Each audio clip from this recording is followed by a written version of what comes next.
The second niyama we'll take a look at is Santosha. Santosha is defined as contentment, or in other words, being content with life exactly the way it is right now. So contentment implies a level of acceptance, accepting each moment for what it is and accepting life for what it is today. This quote I have on the screen here, that happiness lies within, as I've thought about this a little bit more, I prefer to think of this as wholeness lies within as opposed to happiness lies within. Happiness is an emotion that can sometimes be fleeting.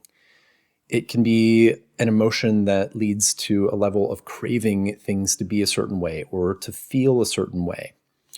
Whereas the word wholeness might include happiness, and it also might not. It can honor a whole spectrum of emotions or a whole spectrum of how a particular moment might feel.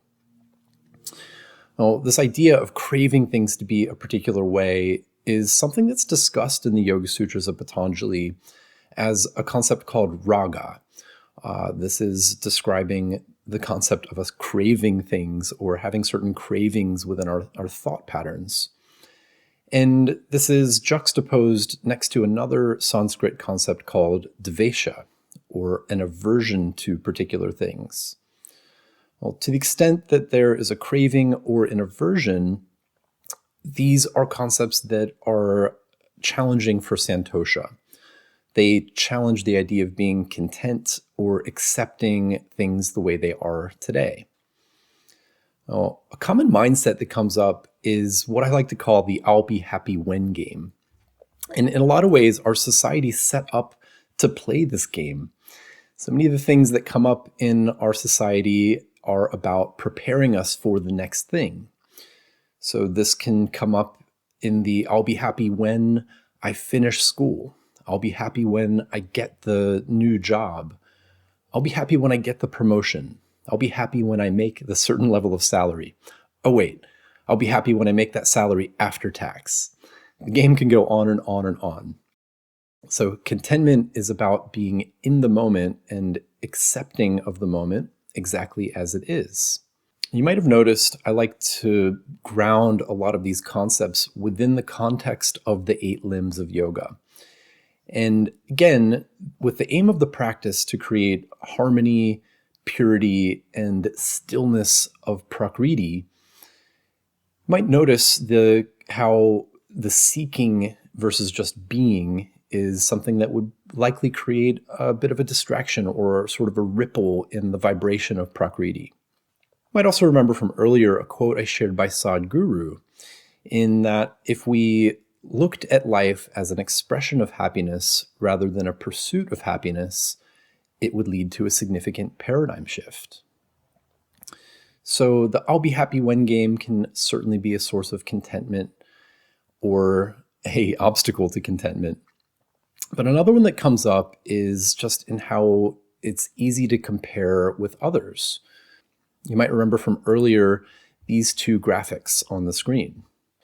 These 2 images kind of juxtaposing people living in very different environments. Now, again, it's completely up to each one of these individuals if they are content with the way things are today. Now, it's so easy to compare with what our neighbors are doing. If they live in a nicer house, drive a nicer car, took a fancier holiday. But imagine the freedom that can come with complete acceptance of the way things are, regardless of conditions, regardless of what circumstances exist. A quote I love here is how contentment can either make a poor man wealthy or a wealthy man poor. And this quote's a little bit outdated, so maybe I'll say contentment can make a poor person wealthy or a wealthy person poor. Santosha and contentment is a practice that can be done regardless of circumstance, regardless of income, and regardless of how many material possessions that we own.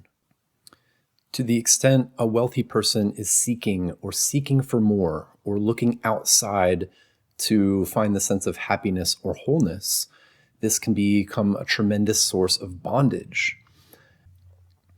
A quote from Emma Newland: searching outside ourselves for happiness in any form, whether it be substances, people, or possessions, just leads to yet more searching.